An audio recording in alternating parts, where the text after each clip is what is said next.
Olá pessoal, tudo bem? Vamos então para a nossa aula de número 5 desse nosso curso de História Política do Brasil, esse nosso primeiro módulo que vai até 1930.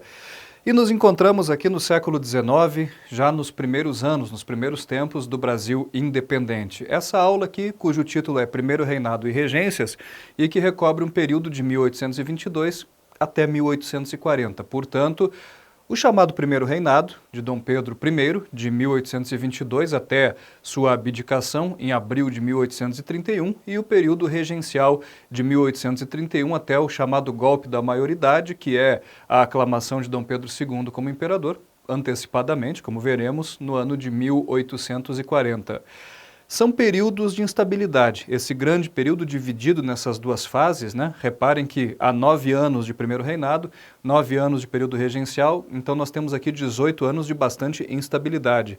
É a efetivação do Brasil independente, é a própria consolidação do Estado brasileiro, das suas leis, da sua primeira Constituição, mas nós temos uma série de problemas aí. Por exemplo, no sentido econômico, numa perspectiva de história econômica, já se poderia dizer que o Brasil, nesse momento, vivia um período de interciclo, né? A cana-de-açúcar no Nordeste já decadente desde a expulsão dos holandeses, ainda no século XVII.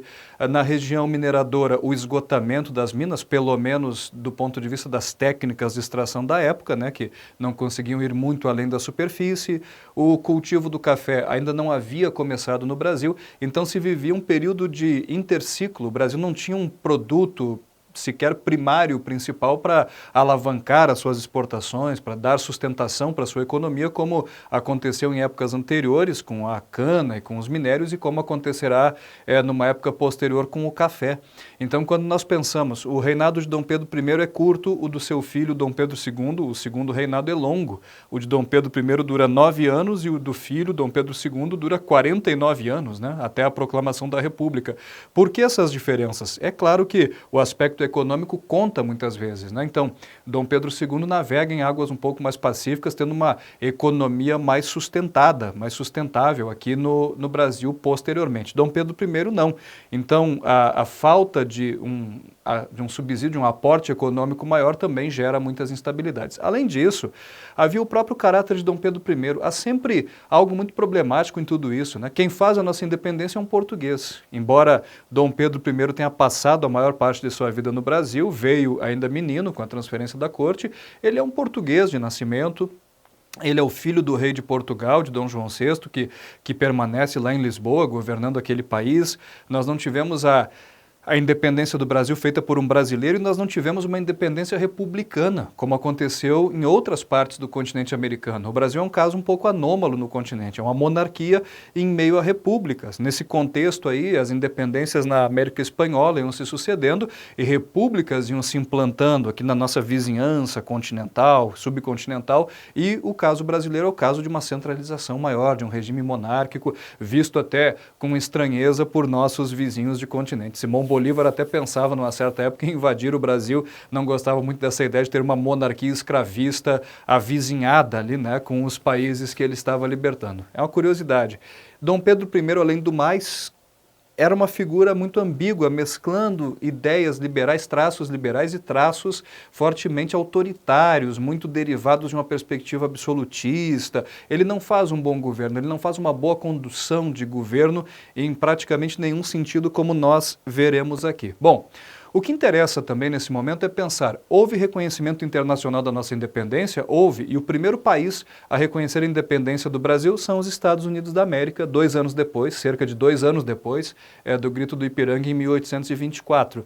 Aqui temos um ponto historicamente complicado, hein? Doutrina Monroe nos Estados Unidos, a América para os americanos. Então, será que os Estados Unidos, felizes da vida de ver o Brasil independente, tudo bem, o continente americano mais livre, ou será que era bom para os Estados Unidos ver o Brasil livre da Europa para que o seu imperialismo pudesse se impor sobre nós aqui, como acabou se impondo sobre tantos e tantos países aí da América Latina, né? É importante a gente analisar a América para os americanos, mas para os americanos quais? Para os americanos do norte, né? Ou para todos os americanos viverem livremente, ou então subjugados pelos americanos do norte, pelos estadunidenses. Fica um ponto de reflexão que ainda é muito válido, que ainda é muito atual. A Inglaterra reconhece a nossa independência. Interessante que já condicionando esse reconhecimento à abolição gradativa da escravidão no Brasil, a gente vai falar mais sobre isso quando tocar na questão da escravidão e do fim dela lá no Segundo Reinado, mas já é bom vocês saberem disso. E Portugal só reconhece a nossa independência mediante uma indenização em 1825, e aí começa o endividamento externo do Brasil. O Brasil é obrigado a pagar 2 milhões de libras esterlinas de indenização a Portugal, e esses 2 milhões de libras provém de um empréstimo feito pela Inglaterra, por instituições financeiras de lá. Então, o Brasil fica livre e, junto com a nossa emancipação, com a nossa independência política, não vem uma independência econômica, né? Nós já temos uma submissão à Inglaterra, nós já temos aí um endividamento externo começando. A história da nossa dívida externa passa muito por esse empréstimo aqui de 2 milhões de libras. Vamos ver o seguinte também, né? Dom João VI morre lá em Portugal, em 1826, há uma briga de sucessão ao trono português muito grande entre Dom Pedro e Dom Miguel. Já é importante mencionar isso, o Dom Miguel, seu irmão e tal, que quer dar um golpe, se apropriar do trono, que seria por direito da filha, né, Dona Maria de Dom Pedro I, e enfim, isso vai fazer com que Dom Pedro I vá para Portugal para defender o trono português para sua filha, a legitimidade dela, né, já é importante mencionar. Após a morte de Dom João VI, nós temos tudo isso. Mais importante, voltando para o Brasil, olhando para o caso brasileiro, é o seguinte: nós olharmos dois aspectos importantes aqui que marcam muito negativamente Dom Pedro I. A Guerra da Cisplatina e todas as consequências políticas e econômicas que ela acaba carregando, e também observar a própria questão da Constituição no Brasil. A Guerra da Cisplatina, basicamente, resumidamente, um confronto entre Brasil e Argentina pela província Cisplatina, que Dom João VI havia anexado, como nós vimos na aula anterior. E, no fim das contas, o imperialismo inglês faz ali o seu papel, através da sua diplomacia, e a província Cisplatina não fica nem com o Brasil nem com a Argentina, acaba se tornando República Oriental do Uruguai em 1828 e fazendo uma espécie de estado tampão, como a gente chama, né, assim, mais genericamente, entre Brasil e Argentina, para evitar que os dois países maiores da América do Sul, que volta e meia se confrontavam e vão se confrontar ainda ao longo do século XIX, fizessem fronteiras tão diretamente entre si. Ainda há pontos de fronteira, evidentemente, entre Brasil e Argentina, mas o Uruguai faz um papel de tampão, assim, diplomaticamente, geopoliticamente falando. O imperialismo inglês teria tido uma atuação nisso. O problema é o seguinte: o Brasil perde parte do seu território. A verdade é essa, né? Aos olhos das elites econômicas, que são elites até agrárias aqui no Brasil, né, para as quais a terra é o bem mais importante, um governo que é mal sucedido numa guerra e o Brasil perde parte do seu território é um governo que fatalmente será mal visto, é um governo que fatalmente está desgastado. Por ser um período de interciclo, de uma economia mais deficitária e ainda com todos os custos da guerra, a crise econômica no Brasil se agrava, ao ponto que o Banco do Brasil, que havia sido criado por Dom João VI, quando da chegada da corte aqui, vai à falência, quebra no ano de 1829, né? Nós temos em 1830 a criação do Código Criminal, que eu já havia mencionado anteriormente, só para colocar um elemento a mais aqui dentro do período. E voltando ao tema da instabilidade política, vejam esse dado.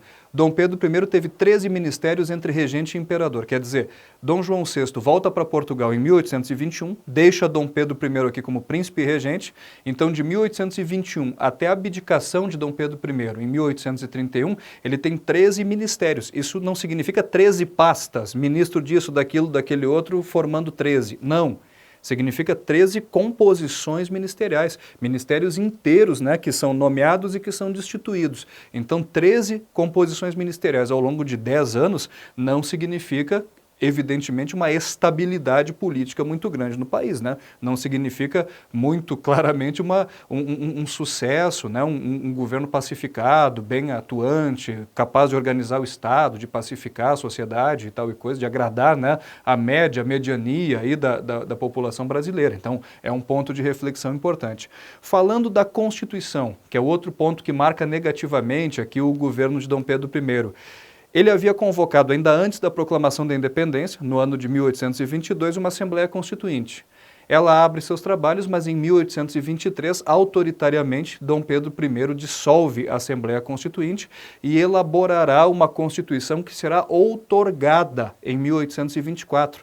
Então, a nossa primeira Constituição, ela não é aprovada por uma Assembleia Constituinte, ou seja, ela não é promulgada, ela é outorgada, ela é imposta por um governante, embora Dom Pedro I tenha tentado disfarçar isso, né, antes da outorga, mandando o texto constitucional para certas municipalidades analisarem, províncias e tudo mais, mas não deu muito certo esse disfarce. Tem um nome muito importante que é Carneiro de Campos, o senador Carneiro de Campos, futuro Marquês de Caravelas, que é o principal redator desse texto constitucional de 1824, dessa Constituição que fica conhecida até mais popularmente, até historicamente também como Constituição da Mandioca, né, que estabelecia o voto censitário no Brasil.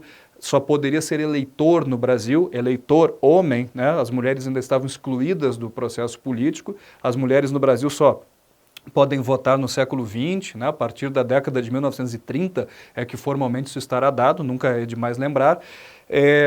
Homens eleitores só poderiam ser proprietários de terra, né? 150 alqueires de mandioca plantados para poder votar para deputado, 250 mais tarde para poder votar para senador, etc., né?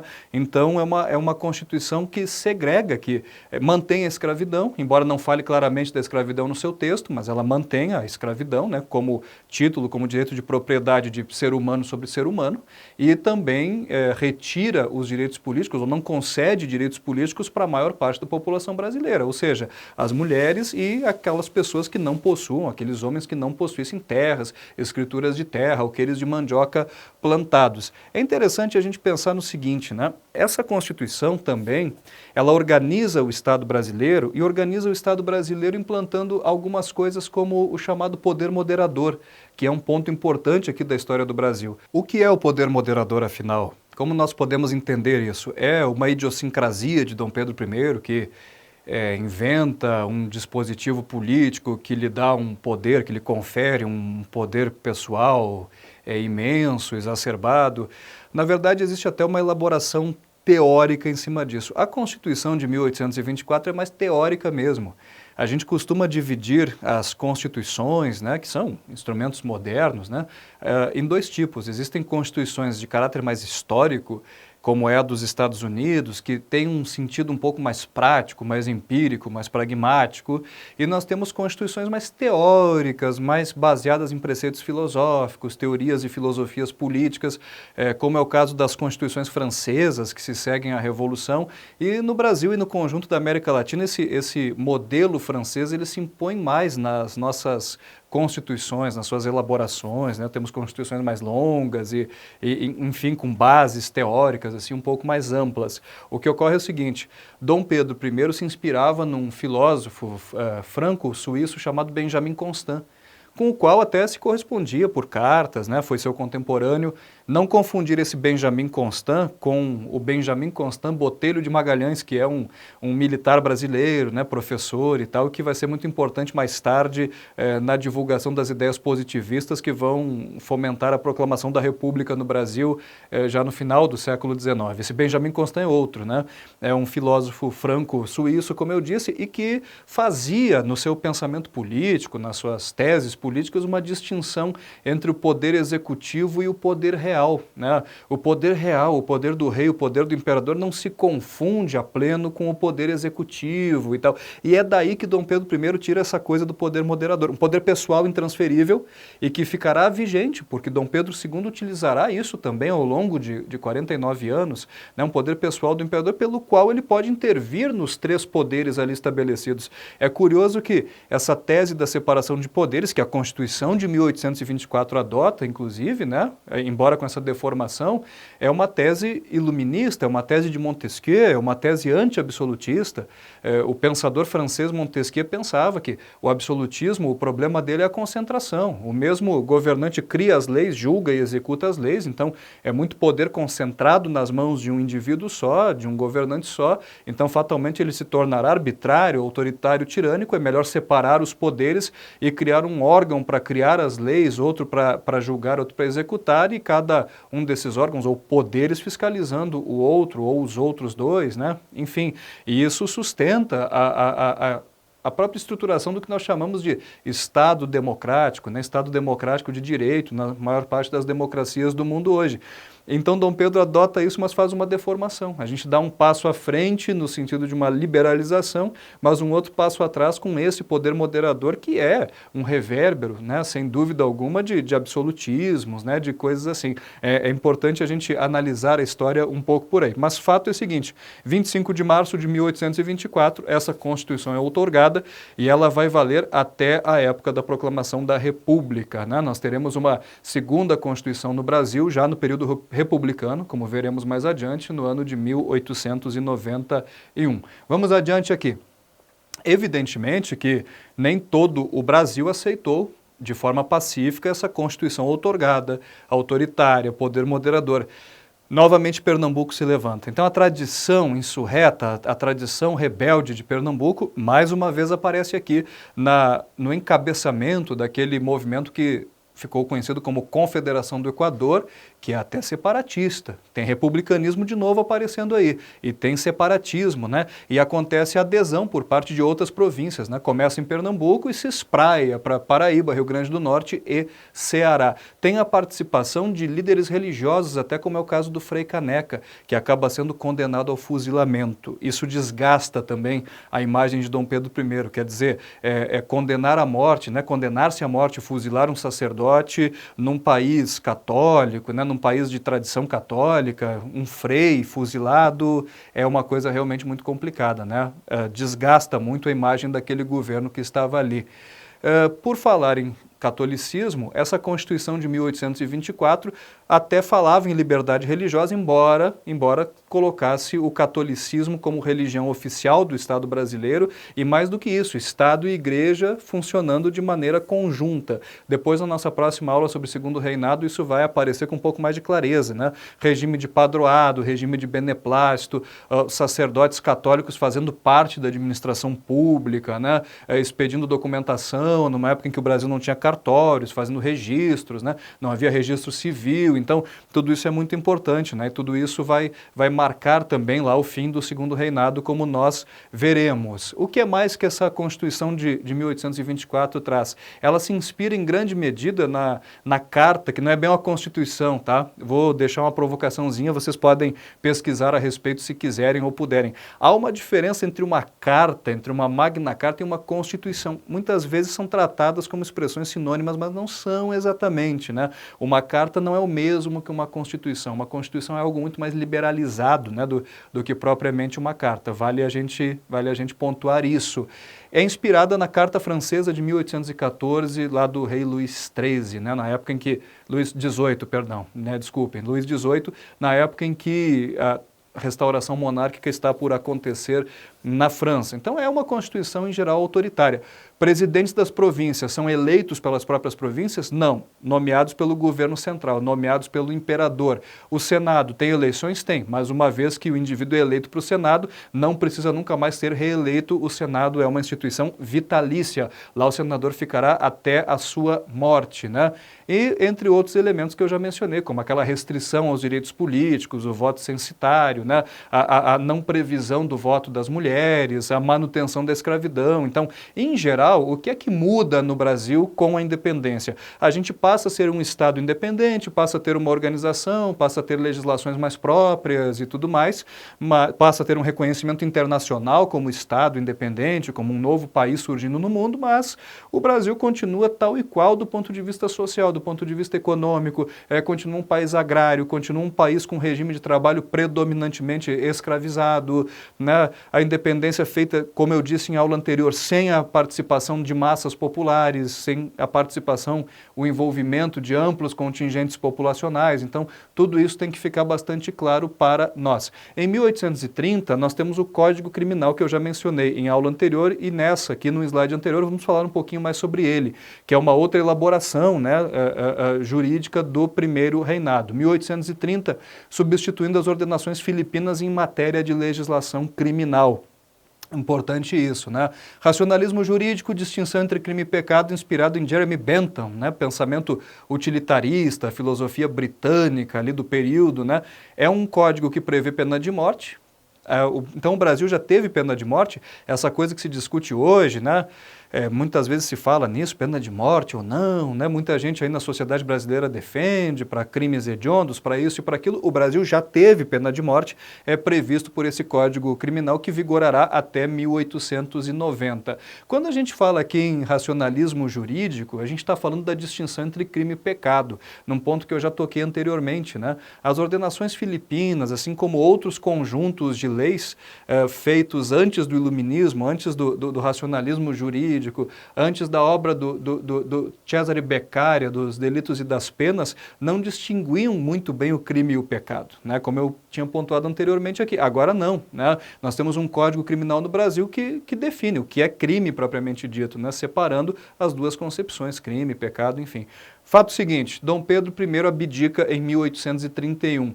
Ele perde apoio em províncias importantes, ele vai até Minas Gerais, né, vendo se tinha lá alguma popularidade, as pessoas batem portas e janelas na passagem dele. Há toda uma polêmica com a própria imprensa, ao assassinato do jornalista Líbero Badaró, né, que embora nunca se tenha provado o envolvimento direto do governo com esse assassinato, é claro que deu muito na vista, ou pelo menos foi uma infeliz coincidência, né, tem tudo isso para a gente lembrar das nossas velhas aulas do colégio, né, e da escola, de história, mas o fato que nos interessa é que Dom Pedro I abdica, vai para Portugal. Quando ele vai para Portugal, o Brasil se divide politicamente, né, entre, inclusive, regressistas, gente que queria que ele voltasse, né, nós temos gente mais moderada, gente mais exaltada, né, liberais exaltados, liberais um pouco mais moderados, né, gente que quer manter aquela ordem monárquica, gente que já quer partir para um republicanismo. Acontece um debate político maior, não envolvendo diretamente o povão, mas envolvendo setores médios da população, imprensa, profissionais liberais e pessoas que estavam envolvidas nos espaços decisórios, nos espaços políticos, aí, órgãos legislativos, enfim, né? Se inicia aqui o período regencial, mais 9 anos, de muita instabilidade, muita turbulência. Como nós não estamos aqui fazendo um curso de história social, eu não vou mencionar assim tão detalhadamente movimentos aqui do período de descontentamento que eclodem em várias províncias, como é o caso da Sabinada, da Cabanagem, da Balaiada, nós temos a Guerra dos Farrapos também, nós temos a Revolta dos Malês, né? Eu menciono, não vou dar muitos detalhamentos, mas o Brasil era um barril de pólvora nesse momento, né? Inclusive, alguns movimentos desses, como é o caso da Guerra dos Farrapos, tendo um caráter separatista, querendo romper com a unidade territorial do país, né? Então é um período de instabilidade que se expressa, que se manifesta também por esses movimentos, né? Então vale a gente lembrar nesse sentido aqui. Se estabelece uma regência trina provisória, que a própria Constituição previa, em caso de morte, abdicação do imperador, 3 regentes vão governar o Brasil provisoriamente, até se eleger depois, alguns meses depois, uma regência trina permanente, mais 3 indivíduos aí governando o país. O curioso é que na regência trina provisória nós tivemos 2 senadores e um militar, e na permanente 2 deputados e um militar. E esse militar sempre foi o mesmo nas duas. Francisco de Lima e Silva, pai do Duque de Caxias. Essa coisa de militares na política, militares no governo, né? Isso não nasce só na proclamação da República, isso já está aparecendo aqui nesse momento. Mais tarde, mais no final desse período, nós temos a substituição de regências trinas por regência una, e nós teremos 2 regentes, um liberal e um conservador, Padre Feijó e Araújo Lima, e nenhum dos 2 termina o seu mandato. Mas é curioso lembrar que nas regências unas houve eleição. Então é um caso em que o Brasil, embora formalmente se mantivesse um país monárquico, nós tivemos para chefe de governo eleições, né, para um único representante. Então é um certo hibridismo, né, brasileiro, político, assim, que às vezes é um pouco difícil da gente compreender. Então é melhor a gente analisar, ainda que brevemente, como estamos fazendo aqui, essa marcha da história. Esse Diogo Feijó, que se tornará regente mais adiante, que até era padre, né, ainda na regência trina permanente, será ministro da Justiça. E sob o seu Ministério da Justiça se criarão algumas medidas importantes para a gente entender a nossa história. Primeiro, a Guarda Nacional, que vai existir ao longo desse período regencial, ao longo do segundo reinado, e que até vai ensejar o surgimento da patente de coronel, né? O posto, a patente de coronel, patente, na verdade, concedida a grandes fazendeiros que podiam armar e arregimentar seus homens para fazer uma espécie de milícia cidadã, para fazer uma espécie de exército paralelo no Brasil, já que o que se diz historiograficamente, em geral, é que nesse momento de muitas insurreições aqui no Brasil, não se confiava muito no próprio exército, no próprio exército brasileiro que tinha sido configurado a partir de Dom Pedro I, porque esse exército, no que toca a seus praças, soldados, cabos, etc., tinha uma base muito popular, podia se revoltar muito mais facilmente também contra o próprio governo. Então esse governo vai criar uma espécie de outro exército, né? Uma outra força, né, de armas mesmo, que é essa Guarda Nacional. Então, curioso, né? Vocês podem também se aprofundar um pouco mais sobre esse assunto e é importante pensar nas consequências políticas disso, né? Pega um terratenente, pega lá um homem do latifúndio, um poderoso local e dá a ele uma patente de coronel, armas e ele pode transformar seus homens também em soldados armados. Então, é uma questão muito até delicada na história brasileira isso. Vamos adiante. Código do Processo Criminal, também durante aqui o ministério de Diogo Feijó, né, do padre Feijó, aqui à frente da Justiça, e que dá a organização judiciária aqui no Brasil. Nessa época aqui, nós temos as ideias liberais entrando no Brasil com mais força, entrando nos espaços políticos, legislativos com mais força, e os liberais até obtêm certas vitórias, inclusive na produção de leis, na produção de ordenamento jurídico, político aqui do Brasil nesse momento, né? Cria-se, por exemplo, a instituição do habeas corpus, do tribunal do júri, previstas aqui por esse Código do Processo Criminal, a figura do juiz de paz que é eleito pela sua comunidade. Então, aqui a gente já tem uma primeira possibilidade de uma certa participação popular na escolha de representantes. Então, os juízes de paz, o fortalecimento dos municípios, né, das localidades, a divisão entre províncias, comarcas, termos e distritos de paz. Há uma certa liberalização aqui que esse Código do Processo Criminal vai apresentar. Indo mais adiante aqui, nós temos o Ato Adicional de 1834, que é mais uma vitória liberal, mais uma vitória dos liberais assim nesse momento. O que é o Ato Adicional? Ato Adicional à própria Constituição, né? Como se fosse um certo adendo ou uma certa reforma constitucional. O Ato Adicional descentraliza mais o governo. É aquela coisa da centralização versus descentralização que marca muito a história brasileira, como eu já havia já também comentado anteriormente, né? Quer dizer, a Câmara elabora, o Senado não participa da elaboração desse ato adicional, é liberal, descentralização, cria as assembleias legislativas provinciais. Na prática, maior autonomia para as províncias, elas podem legislar, elas podem ter uma vida política um pouco mais intensa, né?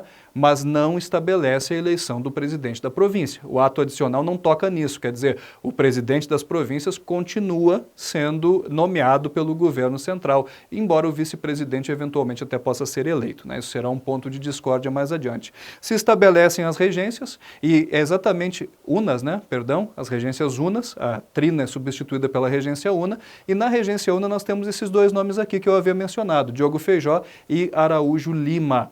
Nenhum dos dois completa seus mandatos. O Diogo Feijó, ele é um liberal peronomútil, né? Porque ele reprime muito duramente certas revoltas provinciais, embora outras nem tanto, ele não tenha muito sucesso, como é o caso da própria Guerra dos Farrapos, também chamada de Revolução Farroupilha, que ele não consegue combater com a devida competência, digamos, acaba deixando ali antes de terminar o seu mandato de regente e nomeia um conservador que é o Araújo Lima, que logo depois é eleito também para um período de regente e não termina esse mandato, já que vai sofrer o golpe da maioridade, né, antecipação da coroação de Dom Pedro II II, como imperador, acaba derrubando também o Araújo Lima. Mas o fato é que Araújo Lima é um conservador. E em 1840, nós temos a chamada Lei de Interpretação do Ato Adicional, que revoga em grande medida o que o ato adicional havia determinado, né? Então, o conservadorismo, a centralização, agora passa a ter mais força do que o liberalismo. Por que é importante a gente saber disso aqui? Porque Dom Pedro II vai administrar um Brasil muito mais centralizador, muito menos liberal. Ele vai assumir o poder com mais poderes, né? Com uma perspectiva de centralização maior, com essa vitória conservadora, né? Por exemplo, essa lei de interpretação do ato adicional derrota o liberalismo à medida em que reforma o Código do Processo e substitui o juiz de paz pelo delegado de polícia. Então, ao invés de ter aquele juiz de paz eleito pela sua comunidade, agora tem o delegado de polícia para reprimir, para manter a ordem, não para mediar conflitos, como era o caso de um juiz de paz eleito, repito, de um modo assim um pouco mais democrático. E outros decretos que se seguem a essa lei de interpretação do ato adicional, como os que prevêem a nomeação também dos vice-presidentes das assembleias os vice-presidentes das províncias, né, agora também são nomeados pelo governo central. Então, é também uma retirada maior, né, também uma centralização, é também uma retirada de poderes das assembleias, é uma retirada daquela certa autonomia que o ato adicional tinha conferido. Isso também vai fazer com que eclodam revoltas provinciais, com que haja também uma grande insatisfação e tudo mais, né. Bom, a gente costuma ver, assim, na historiografia, nos livros de história em geral, que nesse momento a gente tem, de fato, a formação dos partidos no Brasil, né, dos primeiros partidos, assim, no país. Só que não são partidos estruturados como hoje, né, como a gente tem partidos, né, com seus programas, com seus estatutos, com suas estruturas burocráticas mais definidas. Os partidos nessa época aqui, né, desde antes, quando havia Partido Brasileiro, Partido Português, ainda no primeiro reinado, né? Partido aqui são muito mais posicionamentos, são muito mais correntes de opinião do que propriamente partidos num sentido mais contemporâneo, vale lembrar. Então nós temos liberais versus conservadores lutando exatamente nesse ponto de vamos centralizar mais o Brasil, ter um governo, uma administração mais centralizada, vamos descentralizar, conferindo mais autonomia para as províncias, mas lembrem-se que tanto liberais quanto conservadores, quando parte de elite política, enquanto membros de elite política, são também invariavelmente ou quase invariavelmente membros de elite econômica. Então são indivíduos que querem manter as estruturas do latifúndio, da escravidão. Isso é comum a liberais e conservadores, certo? Digamos assim, abraçar certas ideologias até certo ponto, né? Até o ponto em que não esbarrem determinados interesses econômicos, né? De estruturação econômica, social e política no país. Então, liberais e conservadores estão muito igualados, né? Em alguns aspectos, embora em outros, como nessa problemática de centralização ou descentralização, eles acabam tendo alguma divergência. Mas essa gangorra política entre liberais e conservadores marcará o segundo reinado, o período que começa em 1840, com o golpe da maioridade, e que nós veremos agora na nossa próxima aula. Até lá!